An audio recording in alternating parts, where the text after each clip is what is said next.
Redstone. It's magical, it's amazing, it's glorious. Unfortunately, it can be somewhat hard for some people to pick up. And on the other side, it generally always looks terrible. So what if we tried to make redstone look less garbage? So what we've got here today is a redstone clock, which is basically trying to accomplish that. So what we have is a very simple and rather cheap clock, which you can extend for very long periods of time, massive periods of time, to be honest. In fact, you can have it running for a maximum of 5 minutes. So what we have over here is a redstone clock, which is attempting to actually make something that doesn't look terrible and is rather cheap and simple to make in your Minecraft survival builds. So as we have a look, all that we have, if we turn it off for a second, is a dropper, and that dropper is basically facing upwards, which goes into this item stream, as you can see here, which is all water source blocks up to the very top here. Then what we have is the water just streaming down, and then it's just running down into this hopper. So this hopper is just basically facing downwards into this one faces into this one, and this one faces into the dropper. Now, how it actually works is that we have a comparator. This comparator actually comes out of this hopper, and then it's basically putting its signal into this brick. Then from this brick, it goes into the repeater. From the repeater, it goes into this brick, and then from this brick it goes into a repeater. Then it goes into this brick, and that brick basically powers the dropper. So relatively simple and easy stuff to sort of build. So nothing too sort of fantastic about it, but it does effectively work quite well. So there is a few downsides to this sort of a clock though. So first of all, as you can see, I've got an on-off switch. So this is just basically a brick with a redstone lamp above it, and it's just turning off this hopper here. Now, if you were to say fly off in that direction, say 1,000 blocks, and not turn the machine off, it basically means that this item may despawn, which will sort of break the machine, and that's not a good thing. So if you're going to fly somewhere else or go off and travel somewhere else, make sure you turn it off beforehand, because otherwise things go bad. The other sort of thing that you have to remember is that the item doesn't always deploy in the same sort of location. So as far as exact and precise redstone timings go, it can vary a little bit. So if you need something that's, you know, correct down to the exact tick sort of thing, then it's probably not going to work the best for you. If you need something that's just basically going to extend a redstone signal up for a very long period of time, and that's basically it, doesn't have to be too precise, which is most builds that you find anyway, then it was going to work quite well. So over here, I've made a bit more of a simple and easier one to see, just as a bit of a different perspective. And as you can see, all of those are water source blocks, and at the top, this one I haven't allowed to stream down, and I've made the water source blocks all the way up to this one, and you can see that that's the first stream block, and that's basically it. So nothing too complicated whatsoever. But as you may have realized already, there is a bit of a problem with this sort of clock. You see, it works perfectly fine in the overworld, but if we go to the nether, it's not going to work because you can't place water source blocks.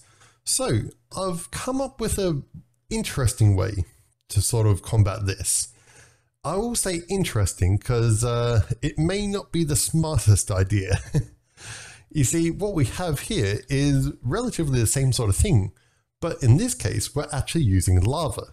Now, the lava acts mostly like water.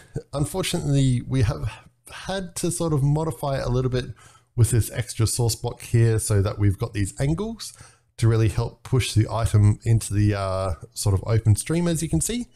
Now, there's very few items that can survive lava, unfortunately, in Minecraft, and most of them are pretty expensive. You see, you've got basically the option of ancient debris, the netherite scraps, or netherite bricks, or netherite items. So yeah, none of it's very cheap, unfortunately. This may be relatively one of the most expensive clocks ever made in Minecraft. So not the best, I will admit, but it can still work in the nether nonetheless. The only thing is that you may also find that sometimes it also gets jammed up in that little section there. There's not really a way to rectify it, just because it's sort of bouncing around, as you can see, just because it's of how it sort of works with the actual lava, that sort of stuff. So there's not much you can do about it.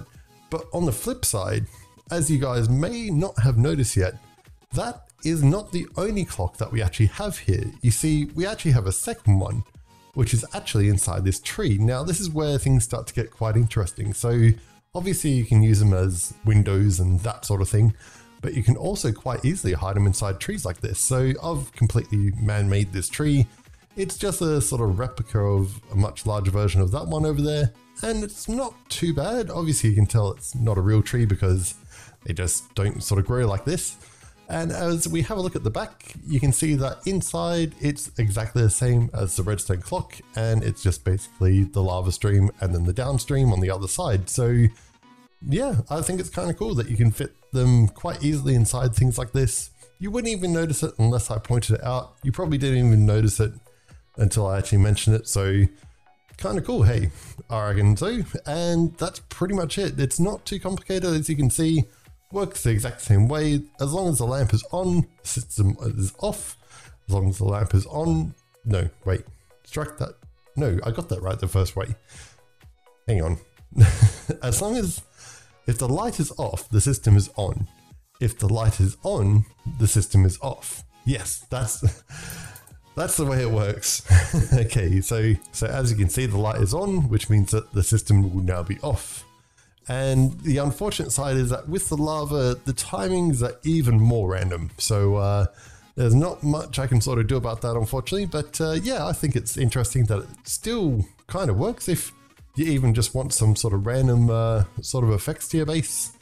It's fairly lag efficient on Bedrock, at least. On Java, it's a little bit more taxing on your CPU and that sort of thing, unfortunately, just because of hyperthreading and how it's compiled and that sort of stuff. But as you can see, it's kind of a nice little effective thing that you can have around your base, where you can either show it off or you can completely hide it, and you're fine either way. I think in the overworld, it probably works a little bit better than in the nether, because you know, we generally don't like to build redstone that's that expensive, really. So that's pretty much it. So I hope you guys like this, and I hope you find it quite interesting.